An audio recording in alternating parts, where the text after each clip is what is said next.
ഗാന്ധിജിക്ക് നമ്മളോട് എന്താണ് പറയാനുള്ളത് എന്നതിനെക്കുറിച്ചുള്ള പല തട്ടിലുള്ള ആലോചനകളാണ് ഈ 5 ദിവസമായിട്ട് ഇവിടെ നടക്കുന്നത്.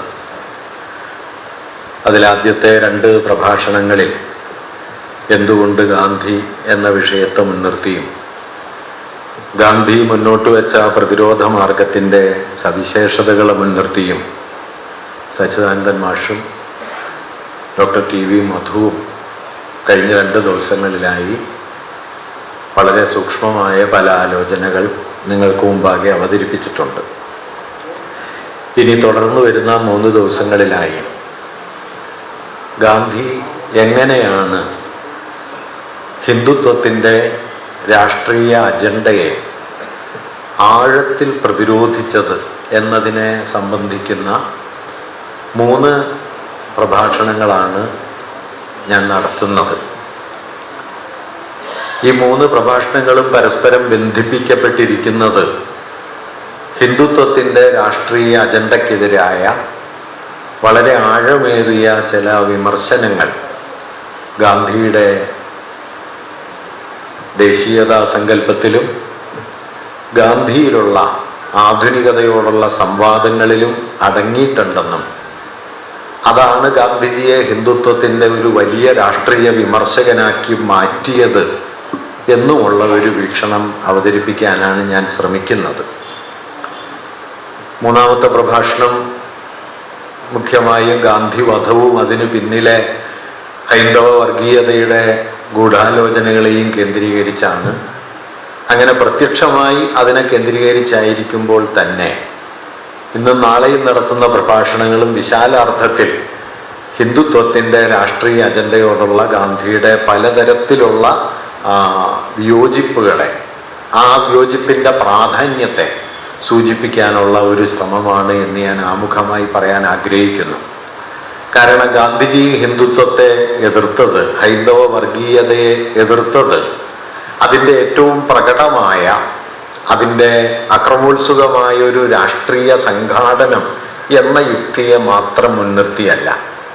അത് മുമ്പോട്ട് വെച്ച മനുഷ്യസങ്കല്പം, അത് മുമ്പോട്ട് വെച്ച രാഷ്ട്രദർശനം, അതിൻ്റെ പ്രകൃതി വീക്ഷണം, അതിൻ്റെ മതദർശനം, അതിൻ്റെ ദൈവഭാവന, ഇങ്ങനെ സമസ്ത തലങ്ങളിലും ഹിന്ദുത്വത്തിൻ്റെ രാഷ്ട്രീയ അജണ്ടയോട് സമ്പൂർണമായി എതിരിട്ട് നിന്ന ഒരാളായിരുന്നു ഗാന്ധിജി. ഈ എതിരിട്ട് നിൽക്കലാണ് ഒരുപക്ഷെ നമ്മുടെ കാലത്ത് ഗാന്ധിജിയെ അനിവാര്യമായ നിലയിലും പ്രസക്തനാക്കുന്നത് എന്നാണ് ഞാൻ കരുതുന്നത്. നിർഭാഗ്യവശാൽ ഗാന്ധിജിയുടെ ഈ എതിരിട്ട് നിൽക്കലിൻ്റെ ഏറ്റവും പ്രകടമായ ചില തലങ്ങളെ മാത്രമാണ് നമ്മൾ ഏറിയ പങ്കും പരിശോധിക്കാറ്. അദ്ദേഹത്തെ ഗോഡ്സെ വെടിവെച്ചു കൊന്നു, സവർക്കറൈറ്റുകളായ ഒരു കൂട്ടം ബ്രാഹ്മണ പാരമ്പര്യവാദികൾ ഗൂഢാലോചന നടത്തി അദ്ദേഹത്തെ കൊലപ്പെടുത്തി. ഹൈന്ദവ വർഗീയതയാണ് അതിൻ്റെ, നേരത്തെ ഇവിടെ അശോകൻ ചെരുവിൽ സൂചിപ്പിച്ചതുപോലെ, പശ്ചാത്തലത്തിലുണ്ടായിരുന്ന വിപുലമായൊരു ജനവൃന്ദം ഹൈന്ദവ വർഗീയതയുടേതാണ് തുടങ്ങിയ കാര്യങ്ങൾ നമ്മൾ ധാരാളമായി മനസ്സിലാക്കാറുണ്ട്. അതിനപ്പുറം ഗാന്ധിജിയിൽ ആഴമുള്ള മറ്റ് വിമർശനങ്ങളും അടങ്ങിയിട്ടുണ്ടെന്നും അതുകൂടി പരിഗണിച്ചുകൊണ്ട് ഒരുപക്ഷെ ഗാന്ധിജി നമ്മുടെ കാലത്തോട് എന്തു പറയുന്നു എന്നാലോചിക്കണം എന്നും സൂചിപ്പിക്കാനാണ് വാസ്തവത്തിൽ ഈ 75ാം രക്തസാക്ഷിത്വത്തിൻ്റെ വാർഷികത്തെ 5 ദിവസങ്ങളുള്ള ഒരു പ്രഭാഷണ പരമ്പരയായി വിഭാവനം ചെയ്യുന്നത് എന്നാണ് ഞാൻ മനസ്സിലാക്കിയിട്ടുള്ളത്. അതല്ലാതെ അവസാനത്തെ ഒരു പോയിന്റ് മാത്രമല്ല, ഗാന്ധിജിയിൽ ഒരുപാട് പ്രതലങ്ങൾ ഇങ്ങനെ പ്രവർത്തിക്കുന്നുണ്ട്. ഗാന്ധിജിയെപ്പോലെ ഒരാളെ എന്ന് മാത്രമല്ല, പലരെയും, ഗാന്ധിയാകാം, അംബേദ്കർ ആകാം, മാർക്സ് ആകാം, നാരായണ ഗുരുവാകാം, ഇവരെയൊക്കെ മനസ്സിലാക്കാൻ ശ്രമിക്കുമ്പോൾ നാം പുലർത്തേണ്ട ആദ്യത്തെ ഒരു കരുതൽ, ഇവരാരും ചരിത്രത്തിൽ സ്തംഭിച്ചു നിന്ന മനുഷ്യരല്ല എന്നതാണ്. ഈ കരുതൽ വളരെ പ്രധാനമാണ്. കാരണം ചരിത്രത്തിൽ 40-50 വർഷക്കാലം സജീവമായി ഇടപെടുകയും തങ്ങൾ ഇടപെട്ട ഓരോ ചരിത്ര മുഹൂർത്തത്തോടും വളരെ ക്രിയാത്മകമായി പ്രതികരിക്കുകയും ആ കാലത്തെ അഴിച്ചു പണിയാൻ വേണ്ടി തങ്ങളെ തന്നെ സമർപ്പിക്കുകയും ചെയ്ത മനുഷ്യർ എന്ന നിലയ്ക്ക് നിന്നിടത്ത് നിന്നവരല്ല ഇവരാരും, പറഞ്ഞത് തന്നെ പറഞ്ഞുകൊണ്ടിരുന്നവരും അല്ല. അതുകൊണ്ട് ഗാന്ധിജിയെ പോലെ ഒരാളെ, അംബേദ്കറെയോ മാർക്സിനെയോ ഗുരുവിനെയോ ഒക്കെ പോലെ ചരിത്രത്തിൽ ഇടപെട്ട ഒരാളെ മനസ്സിലാക്കുമ്പോൾ നിശ്ചലരായ വ്യക്തികൾ എന്നതിനപ്പുറം ചലനാത്മകമായ പ്രക്രിയകൾ എന്ന നിലയിൽ ഇവരെ മനസ്സിലാക്കണം. ഇത് വളരെ പ്രധാനപ്പെട്ട ഒരു കാര്യമാണ്. നമ്മുടെ കാലത്ത് സംഭവിക്കുന്ന ഏറ്റവും അപകടം പിടിച്ച ഒരു വിചാര രീതി മനുഷ്യരെ അവരുടെ ജീവിത സ്ഥാനങ്ങളിൽ എവിടെയെങ്കിലും സ്തബ്ധമാക്കി നിർത്തുകയും ഈ സ്തബ്ധമായ സ്ഥാനമാണ് അവരുടെ ജീവിതത്തിൻ്റെ ആകത്തുക എന്ന് നാം അങ്ങോട്ട് ആരോപിക്കുകയും നമ്മുടെ അഭിരുചികളിൽ അവരെ നിശ്ചലരാക്കി മാറ്റുകയും ചെയ്യുന്നു എന്നതാണ്. ഗാന്ധിജിയോട് അത് ചെയ്തുകൂടാ, ചരിത്രത്തിൽ ഇടപെട്ട ഒരാളോടും അത് ചെയ്തുകൂടാ. വാസ്തവത്തിൽ ചരിത്രത്തിൽ ഇടപെട്ട മനുഷ്യരെ കുറിച്ചുള്ള നമ്മുടെ പ്രാഥമികമായ ബോധ്യം അവരൊന്നും നിശ്ചല വ്യക്തിത്വങ്ങളല്ല, കേവല സത്തകളല്ല, മറിച്ച് പ്രക്രിയകളാണ് എന്നാണ്. ഈ പ്രക്രിയ അവർ ചരിത്രത്തോട് ഇടപെടുന്നു, ചരിത്രം അവരിലും പ്രവർത്തിക്കുന്നു, അവർ ചരിത്രത്തെ മാറ്റിത്തീർക്കുന്നു, ചരിത്രം അവരെയും മാറ്റിത്തീർക്കുന്നു. ഈ കൊടുക്കൽ വാങ്ങലുകളുടെ പ്രകൃതം എന്താണ് എന്ന് മനസ്സിലാക്കിക്കൊണ്ടേ വാസ്തവത്തിൽ നമുക്ക് അവരെ മനസ്സിലാക്കാൻ പറ്റും. അല്ലെങ്കിൽ എന്തു പറ്റുമെന്ന് വെച്ചാൽ, ഒന്നാം ലോക യുദ്ധകാലത്ത് അതിൻ്റെ ആരംഭവേളയിൽ ദക്ഷിണാഫ്രിക്കയിൽ കഴിയുന്ന കാലത്ത് ഗാന്ധിജി എഴുതിയ ലേഖനങ്ങളിൽ നിന്ന് ഉദ്ധരണികൾ എടുത്തിട്ട് നിങ്ങൾക്ക് ഗാന്ധിജിയെ ഒരു വർണ്ണവെറിയനാണ് എന്ന് സ്ഥാപിക്കാൻ എളുപ്പം കഴിയും. 1920-കളിൽ ഗാന്ധിജി മതത്തെക്കുറിച്ച് എഴുതിയതെടുത്തിട്ട് ഗാന്ധിജി രാഷ്ട്രീയത്തിൽ മതം കുത്തിക്കടത്തിയ ഒരു വർഗീയവാദിയാണ് എന്ന് സ്ഥാപിക്കാൻ കഴിയും. 30-കളിലും മറ്റും അദ്ദേഹം പറഞ്ഞിരുന്ന അഭിപ്രായങ്ങളെ മുൻനിർത്തി അദ്ദേഹം ജാതിവാദിയാണ് എന്ന് സ്ഥാപിക്കാൻ പറ്റും. സ്ത്രീകൾ വീടിനകത്ത് കഴിയേണ്ടവരാണ് എന്ന അദ്ദേഹത്തിൻ്റെ അഭിപ്രായത്തെ മുൻനിർത്തി അദ്ദേഹം സ്ത്രീവിരുദ്ധനാക്കാൻ കഴിയും. നിങ്ങൾക്ക് എന്താണോ താല്പര്യം അതെല്ലാം ആക്കാനായിട്ട് ഗാന്ധിജിയിൽ നിന്ന് പല കാലങ്ങളിലെ ഉദ്ധരണികൾ കിട്ടും. അതുകൊണ്ട് ഉദ്ധരണികൾ തിരഞ്ഞെടുത്ത് അത് ക്രമത്തിൽ അടുക്കിപ്പറുക്കി നമ്മുടെ യുക്തിയിലേക്ക് ഗാന്ധിജിയെ കൊണ്ടുവരുന്നതിന് പകരം ഒരു ചലനാത്മക വ്യക്തിത്വം എന്ന നിലയ്ക്ക് ചരിത്രത്തിൽ ഗാന്ധിജി എങ്ങനെ ഇടപെട്ടു എന്ന് ആലോചിക്കുക വളരെ പ്രധാനമാണ് എന്ന് ഞാൻ കരുതുന്നു. ഇത് ഞാൻ ആദ്യമേ പറഞ്ഞു തുടങ്ങുന്നത് നിർഭാഗ്യവശാൽ നമ്മുടെ കാലത്ത് ഗാന്ധിജിയെ കുറിച്ചെന്നല്ല, അംബേദ്കറെ കുറിച്ചുള്ള ആലോചനകളാകാം, മാർക്സിനെ കുറിച്ചുള്ള ആലോചനകളാകാം. ഇതൊക്കെ ഈ സ്തബ്ധവൽക്കരണത്തിൻ്റെ, അവരെയൊക്കെ സ്റ്റാഗ്നന്റ് പൊസിഷൻസായി നിശ്ചല സ്ഥാനങ്ങളായി ഉറപ്പിച്ചു നിർത്തി ചരിത്രത്തിലെ അവസാനമില്ലാത്ത വൈരുദ്ധ്യങ്ങൾ മാത്രമാണ് ഇവർക്കെല്ലാം ഇടയിലുള്ളത് എന്ന് സ്ഥാപിച്ചെടുക്കാനും തങ്ങളുടെ ഉടമസ്ഥാവകാശം അവർക്ക് മുകളിൽ സ്ഥാപിക്കാനുമുള്ള നിരന്തരമായ താല്പര്യങ്ങൾ അരങ്ങേറുന്നു എന്നതുകൊണ്ടാണ് ഇവരെ മനുഷ്യവംശത്തിൻ്റെ പൊതു താല്പര്യങ്ങൾ, പൊതു പൈതൃകങ്ങൾ എന്ന നിലയിൽ മനസ്സിലാക്കണമെന്നും അവർക്കിടയിലെ വൈരുദ്ധ്യങ്ങളെ നിശ്ചയമായും നാം മാനിക്കുമ്പോഴും അത് ചരിത്രത്തിലെ ഒരേ ഒരു ഉത്തരം, അവരെക്കുറിച്ചുള്ള ഉത്തരം അതുമാത്രമല്ല എന്ന് തിരിച്ചറിയണമെന്നും കൂടി പറയാനായിട്ട് ഞാൻ ആദ്യമേ ആഗ്രഹിക്കുന്നത്. അങ്ങനെ ഒരാലോചനയിലൂടെ നമുക്ക് ഗാന്ധിജിയിലേക്ക് കടക്കേണ്ടതുണ്ട്. ഗാന്ധിജി ധാരാളമായി സ്വന്തം അഭിപ്രായങ്ങളെ തിരുത്തിക്കൊണ്ടിരുന്ന ആളാണ് എന്ന് നിങ്ങൾക്കറിയാം. അദ്ദേഹം ഏതാണ്ട് 1890-കൾ മുതൽ, അതിൻ്റെ തുടക്കം മുതൽ, ദക്ഷിണാഫ്രിക്കയിൽ എത്തിച്ചേർന്ന കാലം മുതൽ 48-ൽ മരിക്കുന്നത് വരെ, കൊല്ലപ്പെടുന്നത് വരെ അദ്ദേഹം സാമൂഹ്യ ജീവിതത്തിൻ്റെ കേന്ദ്രത്തിലുണ്ടായിരുന്നു. ഏതാണ്ട് 60 വർഷത്തിനടുത്ത് 5.5 നൂറ്റാണ്ട് കാലം സാമൂഹ്യ ജീവിതത്തിൽ നിരന്തരം ഇടപെട്ട ഒരാളാണ് ഗാന്ധിജി. ഈ 5.5 നൂറ്റാണ്ട് കാലവും ഒരേ അഭിപ്രായങ്ങളും ഒരേ നിലപാടുകളും ആവർത്തിച്ചു കൊണ്ടിരുന്ന ഒരാളല്ല ഗാന്ധിജി. അതുകൊണ്ട് അദ്ദേഹത്തിൻ്റെ വീക്ഷണങ്ങൾ മാറി വരുന്നതും ഈ മാറ്റത്തിൻ്റെ പിന്നിലെ പ്രേരണകളും നാം തിരിച്ചറിയേണ്ടതുണ്ട് എന്നുകൂടി ഞാനിവിടെ സൂചിപ്പിക്കാൻ ആഗ്രഹിക്കുന്നു. ഇത് ഗാന്ധിജി ഒരു ഘട്ടത്തിൽ പറയുന്നുണ്ട്. 1930-കളിൽ അദ്ദേഹം ഇതേക്കുറിച്ച് പറയുന്ന ഒരു കാര്യം, അദ്ദേഹത്തിൻ്റെ പ്രസിദ്ധമായ ഒരു പ്രസ്താവന ഇങ്ങനെയാണ്: I make no hobgoblin of consistency.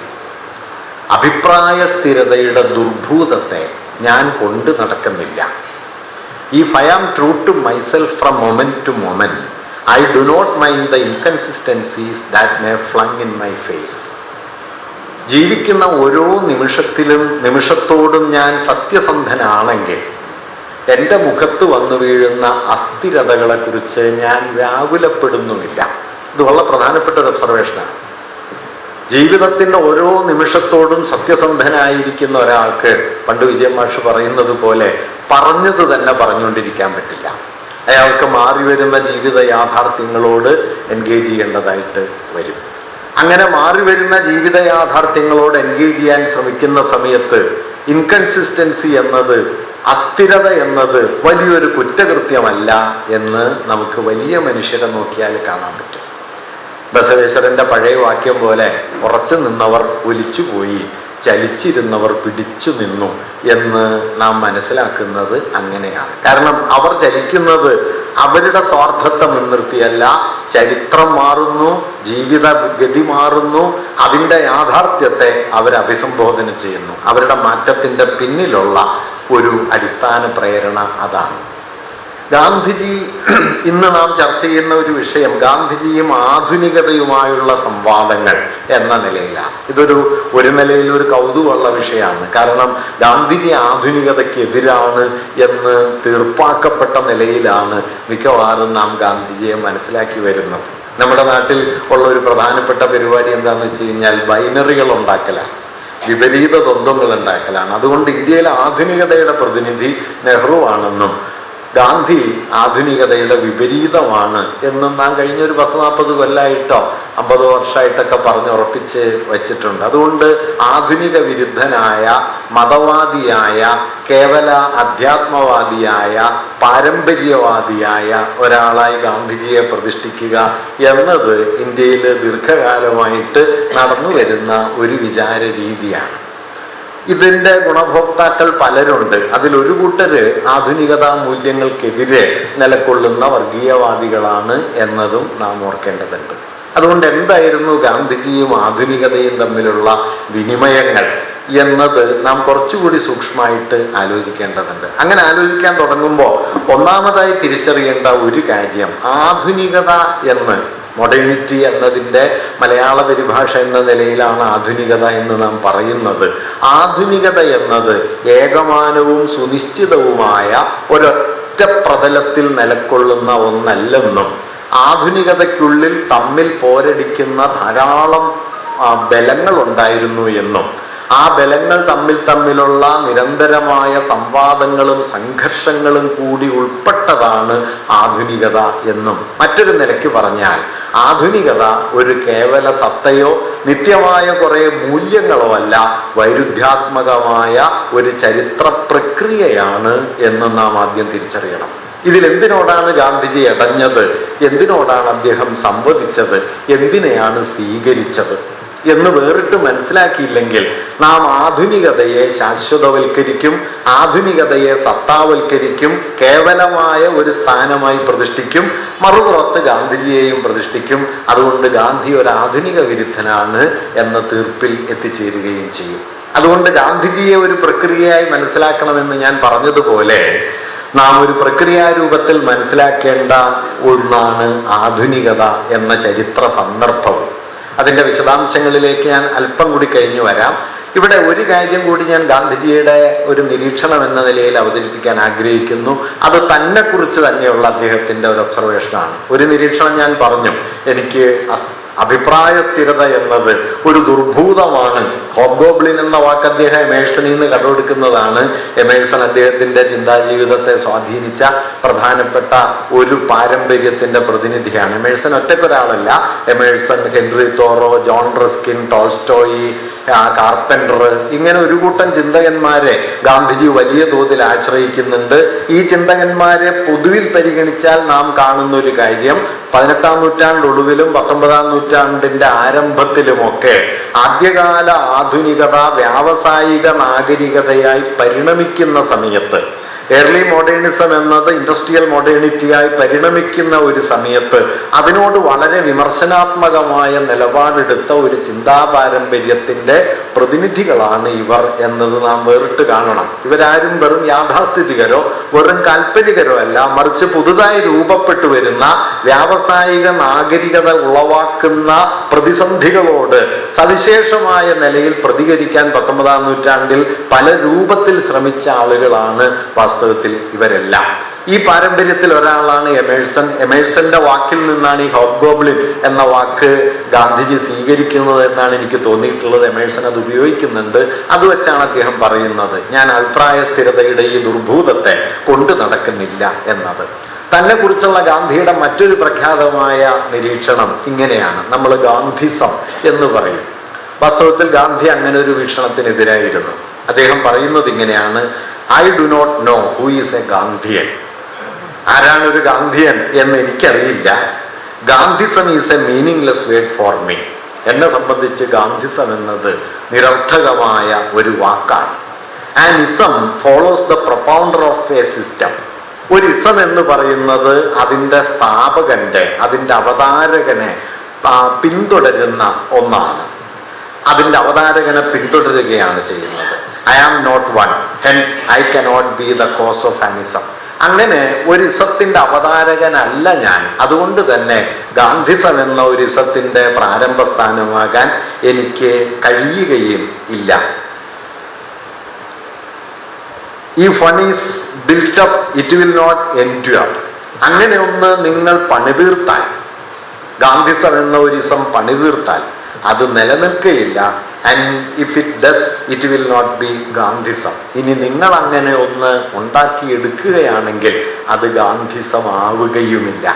ഇങ്ങനെ തൻ്റെ പേര്, ഇത് ഗാന്ധി സാന്ദർഭികമായി പറയുന്നതാണ്. ഗാന്ധിയുടെ ചിന്താരീതിയുടെ ഒരു സവിശേഷത എന്താണെന്ന് വെച്ചാൽ, കനപ്പെട്ട വാക്കുകളിൽ ചിന്താപദ്ധതി താൻ അവതരിപ്പിക്കുകയാണ് എന്ന പരിവേഷങ്ങളൊന്നുമില്ലാതെയാണ് ഗാന്ധിജി സംസാരിക്കുക. പക്ഷെ ഗാന്ധിയുടെ സംസാരത്തിൻ്റെ ആഴത്തിൽ വളരെ ആഴമുള്ള ദാർശനികമായ പ്രമേയങ്ങൾ നിരന്തരം അടങ്ങിയിട്ടുണ്ടാവും. ഇപ്പോൾ അഖിൽ ബിൽഗ്രാമി എന്ന് പറയുന്ന മാർക്സിസ്റ്റ് ചിന്തകന്മാരിൽ പ്രധാനിയായ ഒരാൾ ഗാന്ധിജിയെക്കുറിച്ച് പറയുന്ന ഒരു സവിശേഷമായ പ്രയോഗം ഇവിടെ ശ്രദ്ധിക്കേണ്ടതാണ്. ബിൽഗ്രാമി പറയുന്നത് ഗാന്ധിജി ഒരു പ്രൊഫഷണൽ ഫിലോസഫർ അല്ല, ഒരു ഓർഗാനിക് തിങ്കറാണ് എന്ന് പറയും. ഇത് രണ്ടും തമ്മിൽ വ്യത്യാസമുണ്ട്.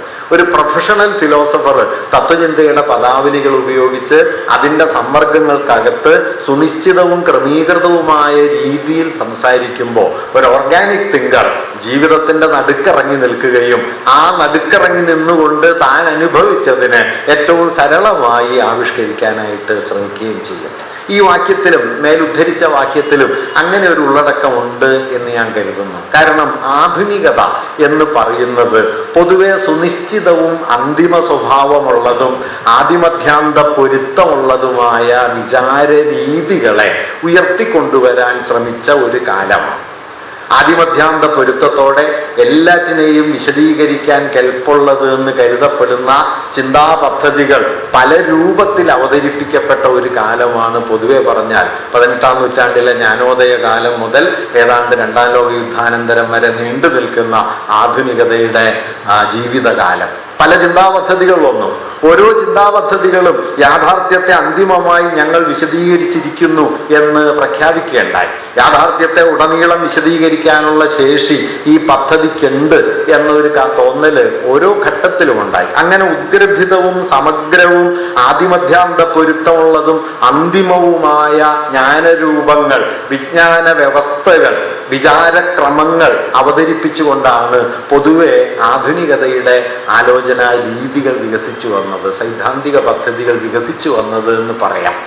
പക്ഷേ ഗാന്ധിജി സ്വയം കരുതുന്നത് അങ്ങനെ താനൊരു അന്തിമ സ്ഥാനമാണെന്നോ ആദിമധ്യാന്ത പൊരുത്തമുള്ളതായ ഒരു ചിന്താ പാരമ്പര്യം, വിചാരക്രമം, പ്രസ്ഥാനക്രമം തനിക്കുണ്ടെന്നോ അല്ല, മറിച്ച് താൻ അഴിഞ്ഞു കിടക്കുന്നു എന്നതാണ്. ഇത് വളരെ പ്രധാനപ്പെട്ട ഒരു കാര്യമാണ്. ഗാന്ധിയിലുടനീളം നാം കാണുന്ന ഒരു പ്രധാനപ്പെട്ട കാര്യം ഒരുപക്ഷെ ഈ അഴിയലാണ് എന്ന് വേണമെങ്കിൽ കാണാം. അദ്ദേഹം ഇന്ത്യയിലെ വികസിച്ചു വരാനിരുന്ന പിൽക്കാലത്ത് വലിയ തോതിൽ ഉന്നയിക്കപ്പെട്ട ഒരു ബലിഷ്ഠ ദേശീയതയോട് ഏറ്റവും ആഴത്തിലടഞ്ഞ ആളുകളിൽ ഒരാൾ ഗാന്ധിജിയാണ് എന്ന് കാണാൻ പറ്റും.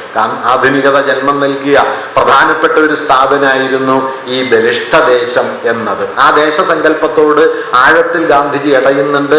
ആ ഇടയൽ സാന്ദർഭികമായി വരുന്നതല്ല, അദ്ദേഹത്തിന്റെ ജീവിത ബോധ്യങ്ങൾക്കുള്ളിൽ അതിൻ്റെ വേരുണ്ട് എന്നുകൂടിയാണ് ഞാൻ കരുതുന്നത്. അതുകൊണ്ടുകൂടിയാണ് താനൊരു ഇസത്തിന്റെ അവതാരകനല്ല എന്ന് ഖണ്ഡിതമായി പറയുന്ന ഒരു നിലപാടിലേക്ക് അദ്ദേഹം എത്തിച്ചേർന്നത്. ഇവിടെ ആധുനികത എന്നതുകൊണ്ട് നമ്മൾ എന്താണ് അർത്ഥമാക്കുന്നത് എന്ന കാര്യം കൂടി ഒന്ന് സൂക്ഷിച്ചു നോക്കണം. ഒപ്പം തന്നെ ആധുനികതയുടെ മൂല്യങ്ങളും അത് നിരസിച്ച മൂല്യങ്ങളും എന്തൊക്കെയാണ് എന്നും ഏതേതിനോടാണ് ഗാന്ധിജി ബന്ധപ്പെട്ടത്, ഏതേതിനെയാണ് അദ്ദേഹം നിരസിക്കാൻ ശ്രമിച്ചത് എന്ന കാര്യവും നാം ഒന്ന് നോക്കേണ്ടതുണ്ട്. ഞാൻ വളരെ ലഘുവായിട്ട് ഈ ആധുനികതയുടെ ഉള്ളടക്കത്തെ സംബന്ധിക്കുന്ന ചില ആശയങ്ങൾ പറയാം. ഇപ്പൊ ആധുനികതയുടെ ഒരു ഉൽപാദന ക്രമം എന്ന നിലയിൽ നോക്കിയാൽ, ലളിതമായി പറഞ്ഞാൽ ആധുനിക ഉൽപാദനം മുതലാളിത്തമാണ്